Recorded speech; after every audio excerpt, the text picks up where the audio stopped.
Thank you. Thank you. Oh my gosh, you guys are amazing. So happy to be here. Today's episode, we're talking about cooking on the coast, coastal cooking.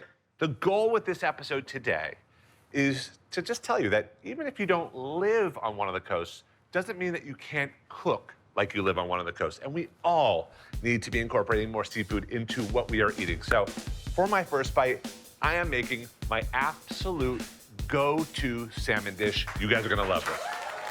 Even if you don't cook a lot of fish, I think this is one that anyone can rock out. I'm so just behind that sentiment that I actually would love for someone to come help me rock this out. Is anyone willing to come cook with me? Yeah, come up here. Yes. Hey, Joel. I'm not your salad. Don't pass out. We got you, baby. So your name? Alex Dombrowski from Issaquah. Give it up for Alex Dombrowski. So, Alex, how often do you cook seafood? A little bit here and there. That's a hard never. No, but that's good. That's what we want to talk about. And when you see a big side of salmon like this, I think it's intimidating. So I really want to make this as simple as possible. So we're going to make this really quick kind of rub paste. It's got 3 ingredients, and it hits kind of all the notes. So we've got maple syrup, garlic, and we've got a little bit of mustard. Maple gives you that sweetness. Garlic, that savory. Mustard, that spice. All right? So, Alex, just kind of mix them all in this bowl with this spoon.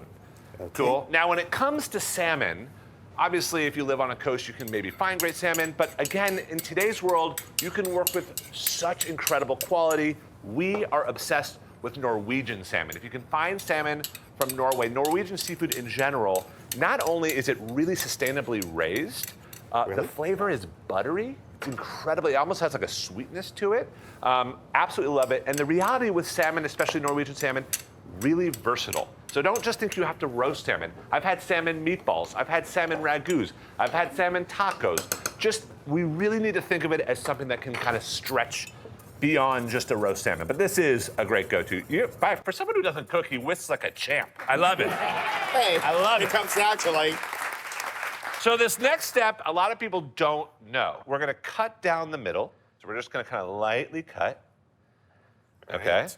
And then you kind of just use your finger and kind of open it up. And then you just kind of cut little portions. Now, this is the belly part. So sometimes I like to just cut this part off so it cooks even. And this can be like a chef snack. So we just kind of take this off. But what I want you to do is, you can see there's kind of this cut in the middle. So now just kind of cut portions. And again, try not to go through the skin. Alex, you got it. I feel like we should slow clap for Alex or something. You're doing awesome, man. Yes. Keep it going. Thanks. It's really easy. A nice, good, sharp, this is called a boning knife, where they're really skinny. We love Schmidt Bros. They make a great knife. That's great. Okay. Perfect. So you can see, you can kind of get into these little nooks and crannies, and then you take your little paint and just kind of go for it. You got a little brush there, paint it all over the top. We're gonna season it. Guys, when you season anything, chicken, salmon, doesn't matter, you wanna overly season. Think a little bit more than you normally do, because with a nice thick piece of fish like this, it's hard to season inside. So you have to kind of over-season the outside. And you always want to salt from up top. Yeah, get in there, babe. You know what? Just pour it and let's go with our fingers. There we go. Yes, massage it in there, man. And that's why these little nooks and crannies are so helpful. So then I'm gonna grab a little salt. Okay. Beautiful.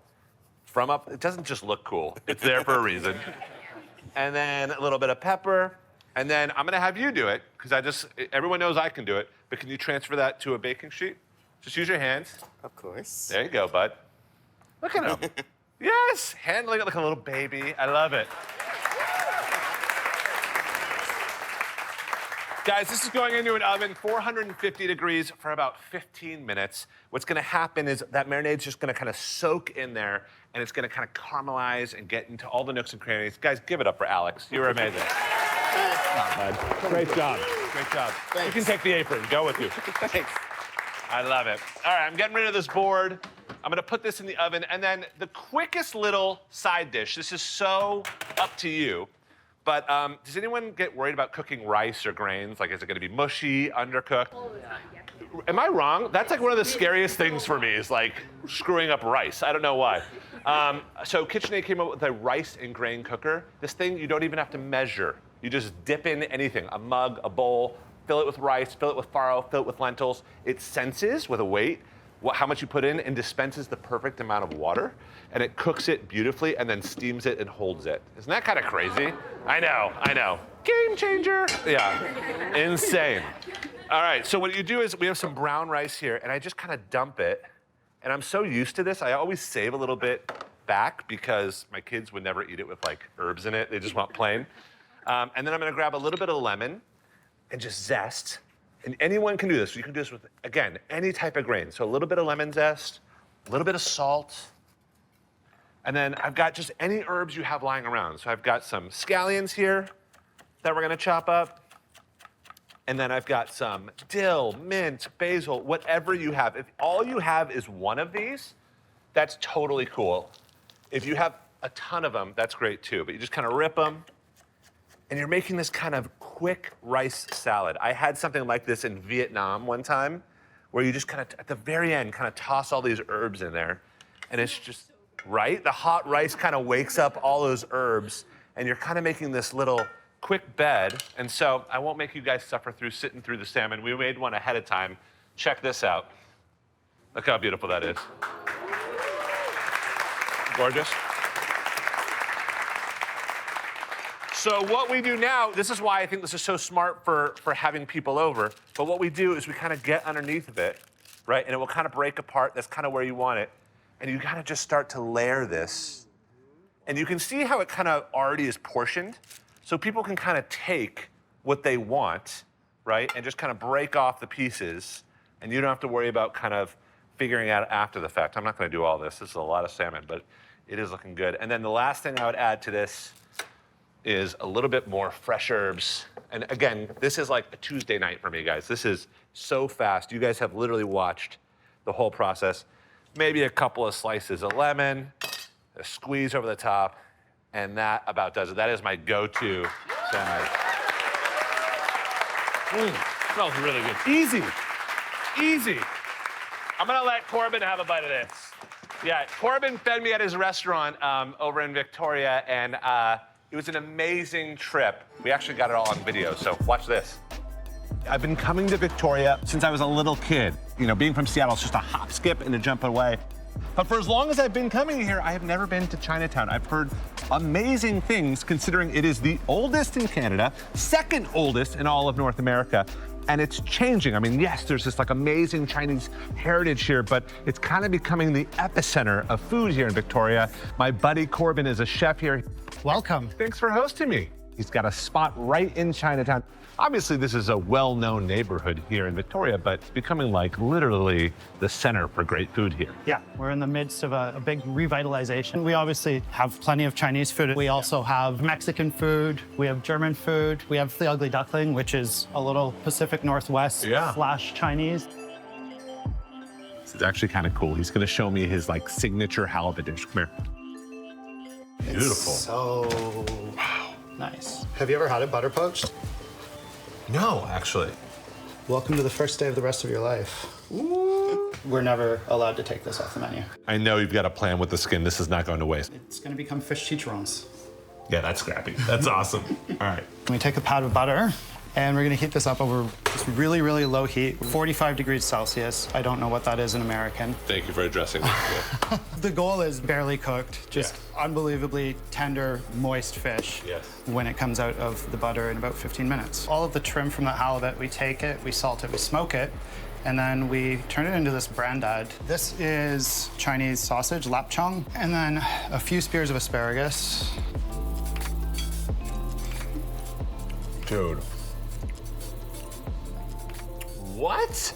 The velvetiness of the brandade, of the whipped scraps that you did with the halibut and the smoke is just, it's unbelievable. Dude, you are amazing. Thank you for taking me through Chinatown. I'm beyond inspired. Obviously, not just by what you're doing here, but by Victoria.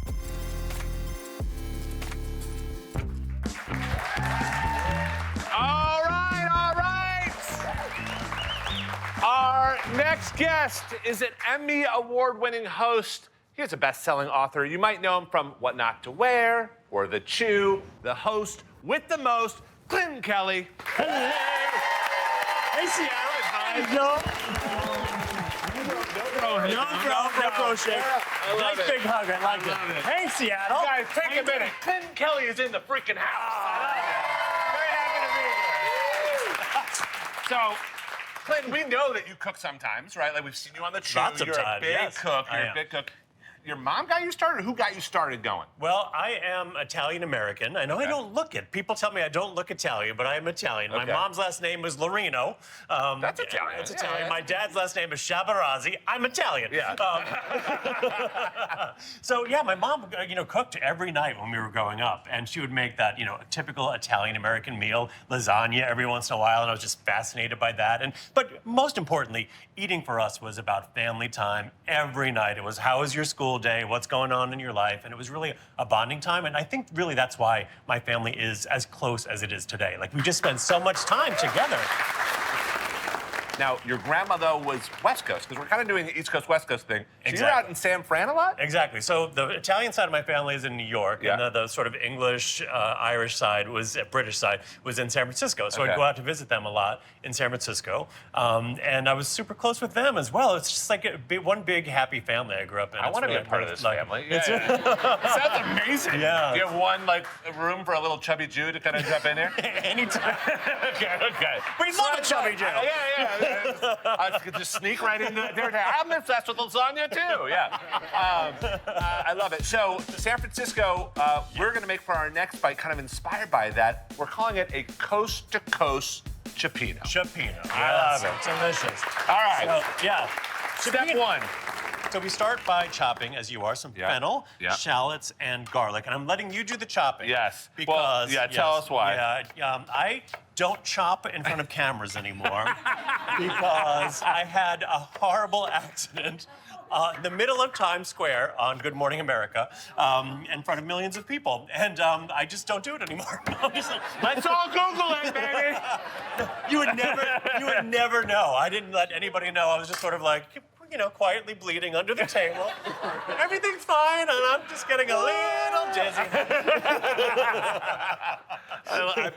100% YouTubing that after this. Yeah. All right, so we've chopped out all that up, and then a little olive oil, yeah? A little olive oil. Okay, that and then those go in, or what goes in? Yes, just You do it. I'm gonna do it. I love it. So this is you're kind of just building like this sofrito, this kind of like, Exactly. just trying to kind of like bring everything out. And Yeah. then what do we got? We're gonna put just some spices in. We've got some thyme and oregano and red pepper flakes. And Yeah. those go in there as well. And let's put the tomato paste in as well. Yeah, this is important, and like this with Chapeno, it's really about layering, right? I Yes. mean, you'll see we started with the onions and the fennel and the shallots, then we're toasting the spices, and now we're not just dumping everything, right? Right. So we're gonna heat that tomato paste up a little bit to sort of get that flavor nice and rich in there. Yeah. You could use fresh herbs this time of year if you've got them from your garden. Yes. It's just so you know, if you're going to use fresh herbs, you need 3 times the amount of fresh herbs than you would use dry. I heard that. Yeah. Yeah. Because the flavors aren't as intense. When they dry down, they get a little bit more intense. So Yeah. we cook this until it's fragrant. There's a lot of Smells cooking with incredible. smell, right? It smells so good. Yes. Shall we start a little deglazing? What do you think? Yeah. So then you just kind of add the liquids, right? Yeah, we're gonna add the liquid. So a little bit of white wine. Okay. Or a Beautiful. lot of white wine. And this stuff you can just go in, right? Like Exactly. everything in the pool. And then this is a seafood stock. Yep. You could also use clam juice. Oh, that's which smart. is Yeah. lovely, That briny taste. Or is if you just have vegetable stock, that's great. Yeah, that's fine, Or even too. just water, Yeah. it will still taste amazing. So you're basically creating this like really gorgeous bath. Exactly, and those are crushed tomatoes, by the way. Yep, So this yep. is, all those are really wonderful Italian flavors. Now, there's fennel in there. Some people don't like fennel in their Chapeno. Not technically, I like fennel. What I did not put in there that some people put in their Chapeno is red pepper. For some reason, I just don't like red pepper in my sauce. You as call I it would say. sauce, not gravy? I call, for my family called it sauce. But you have to say sauce. You can't just say sauce. My family still talks with a Long Island accent. I did everything in my power to get rid of it. When I go back to them, I'm like, hey, where's the sauce? Where's the dog? Let's have some coffee. I love it. It's really fun. But yeah, we didn't call it gravy for some reason. I know some Italian Americans this is do. what I love about the different coasts, and I know that the seafood is inspired by the different coasts. So we have kind of Yeah. like an East Coast one, which has lobster, scallops, we've got some prawns, and then we've got a West Coast one which has Manila clams, which are moving, which is amazing. some mussels, some spot I know. prawns. I feel the need to apologize to them. I'm sorry. All right, so now we kind of tuck these all into bed? Yes, and Okay. the key here, really, when you're making a Cioppino, if you don't want, some people layer their seafood because seafood cooks at different rates. Yes. But if you just cut the seafood into the same size pieces, Yes. it all will cook at the same time. Right. So that's what I do. So look, the clam and the halibut is about the same size, so they just kind of go in. Right. Right? And you don't have to think about mussels and the shrimp. Yeah, you want to do the East Coast side? I'll do the West Coast side? No, but this this smells incredible. So Okay. Clinton's right. I mean, Cioppino, for as much that goes into it, I think Cioppino is beautiful. It's kind of about the bread. It kind of is about the bread. Like, Yeah, I you mean, gotta garlic have bread. something, right? Especially if you've got kids in the house. Kids love garlic bread, right? God. They're the best. The best. The best. So this is your garlic bread? This is a little garlic bread. So we're going to put some garlic in the chopper. Yep. As well as some butter. If you give me a hand with the butter over Yes. there. We'll put some dried oregano in and some parsley. And I'll get some salt and pepper from over here. Beautiful. And you just You want whiz to it give up? that a zap? Yeah. That's it. Simple as that. Yeah, that's it. Okay, and this is the KitchenAid top-down food chopper, and that's how easy this is. And by the way, no cord. Really it's nice. amazing. Don't you love that? I mean, I love it. Cords are always in my way. The other day, I actually set a cord on fire. No joke. Clinton and I both should not be in the same kitchen together. That's just one thing that should definitely not happen. All right, so we've got some nice soft butter here. And I will cut a loaf of bread on TV. So just good old ciabatta. Good old ciabatta. Do some slices of I that. love it. And then you have to put the Parmesan cheese And it has on to be top. good parm. It has to be good parm, and a decent amount of it. Yeah. Is that a decent amount? That's a decent amount. Okay, And then we're going okay. to bake that up. I so am trying hard to get in this family. You have no idea. Yeah. All right, so we put those in, and they kind of come out. Ooh, these are hot. They look like this. These One look goes in and amazing. 5 comes out. Look at that. Yay. Okay. Those look amazing. That's good, right? Those look so good. I do feel like you do have this heightened level of a trust that we all have in you, in whether it's our fashion or what we should be eating or drinking. So I put together some questions, and I thought it'd be fun. I actually want to incorporate the group here. Oh, okay. I'm going to ask a question. I want to see kind of a show of hands, and then I want to hear your take. Okay, You ready? This great. is like, yeah, just a little thing. So quick one. If you bring a dish to a potluck dinner and nobody touches it, no one touches it, it's untouched, is it okay to bring it back home with you? Raise your hand. Is it okay? No. What do you think? Well, why did nobody eat it? Was it terrible? I would be more. That's I would the first I would question. Run home. Yeah. But I think you could. I actually think you could bring it home because usually you bring a potluck, you bring your own dish, right? Your serving dish. So I'm yes. like, I'm going to take my serving dish home with me with my food in it. Yeah, Thank and you. then question your life because Yeah, no one ate it. exactly. Yeah, exactly. Never go back to that house again. Exactly. So next one. What is the official list of topics that should be completely off limits, like a dinner party? At a dinner party. Yeah. I have a system, which is, my friends know have a about this, system, my I family love knows about this. It's called the drip system. These are the 4 things that you're not allowed to talk about during a dinner party. DRIP. D, dieting. I don't want to hear about your diet while I'm serving you food. I just don't want to know. Right? Sure. R stands for religion, just because a lot of people are have Sensitive, strong opinions yes. and sensitive about their religion. I is illness. I don't want to hear about your toe fungus at my meal either. I don't care. I don't want to hear about it. And P is politics, okay? There's a time and place for politics, not at my dinner party. So those are my 4 The tips. drip The system. drip system. But I got one more for you. So if you're out to dinner with a friend and your friend orders like an entree, Okay. and it's twice as expensive as yours, the bill comes. Do you say just let's split it, or do you like say something? Raise your hand for a split. Even Wow, if it's that's about uneven. half. Let's, What do you think? hold on, wait a minute. Yeah. Let's say your friend orders a $50 lobster and you had a $10 salad. You're going to split that bill? Oh, no, you're not. If you split that bill, you are a sucker. I'm kind of with you. Yeah, I'm kind of with you. Yeah. I love it. All right, good answers, my friend. Let's take a look. Okay, This looks amazing. So one of the things about these pots that I love, they have these little dimples on them, if you guys can see, and it drips everything back down. Yeah, isn't that gorgeous? Look at that. I know. Pretty. So I got a little bowl here, and I want to make sure I can hold it up so everyone can see. But you just kind of want to wait till that seafood kind of starts to open. The mussels are just starting to break open. And you don't want to make, you kind of want to like babysit this a little bit. A little bit. Because you don't want to overcook all the seafood. This looks insane. And then what do you do? I like to just put that right on the side there. Look at this, you guys. It's good. You want to try It's a crowd pleaser. Yeah, try a little bit? Thank you. This screams everything that I love in life. And sometimes I even put the bread down first, and then you just kind of go on top, right? And you just kind of serve it that way. And then, I like to control my amount of sog. Yeah, I don't. I love it. I love it. Well, we are going to tuck into this, and you guys saw earlier we had this amazing trip to Victoria, Canada. We kept it going. I had to return the favor to Corbin. He fed me. I fed him. So watch this. I'm seeing the seaplanes. So what's with the lack of cars around Victoria? You can live across town, and it means a 5-minute, 10-minute walk. Yeah, it's biking, it's walking, and I know that's what leads it to being like a super sustainable place to live as well. All right, Corbin, I know you've been to Fisherman's Wharf a million times, but I did line you up a little surprise. Okay, You're gonna like it. I'm listening. Hey, Joel. What's up, buddy? How's it Everything going? well? Good, very good. Meet Corbin. Corbin, nice Dan? to meet you. Great to meet Did you. you get the goods? We got a fresh Show me. halibut for you right Look at here. this thing. Oh my God. There you go. Completely line caught, Line caught, fresh, right out of the sea right here. wild BC halibut. You're the man. Thanks for lining it up. Are you cool if we, did we talk about it? Yeah, come on aboard. You're the This is man. So I wanted to make you a Victoria-inspired ceviche. And I think ceviche intimidates people, so I wanted to make a really simple one. I'm gonna cut just a couple limes in half. A little BC honey, this is called Babes. I'm just gonna go with like a teaspoon. And this halibut's from Finest at Sea. At home, you guys, ceviche is casual. It doesn't have to be perfect. Local kelp salt, but normal salt will work. You just let that sit for at least, 5 minutes. Then I got a little red onion, and then I got some chili. Here comes the zinger, strawberries. I'm just gonna cut these into little rounds. And it's one of those dishes, obviously, that the longer you let this sit, the better it gets. It's made for the longest Yes. 5 minutes of my life.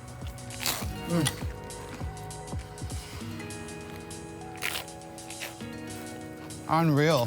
One more thing. I went and got a little vino. We've got vino, we've got halibut in our tummies. Unbelievable place to call home, Victoria. Cheers, bud. Hey. Thanks for everything.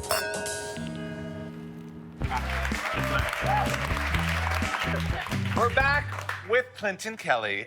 We're whipping up a quick cocktail. We're calling this the Salish Sea Breeze. The Salish Sea is right out my window right here. It's right here on the Puget Sound. And this one's interesting. Have you heard of this saline solution? Have you heard this? This is a new thing in drinks, adding a little bit of saline to them. I so, like it. so saline's like salt. It's like salting your drink. And the way we made this is we took 1 cup of water, a third a cup of salt, boiled it, Yep. cooled it down, and put it in a little eyedropper thing. Not like I have these lying around, but exactly.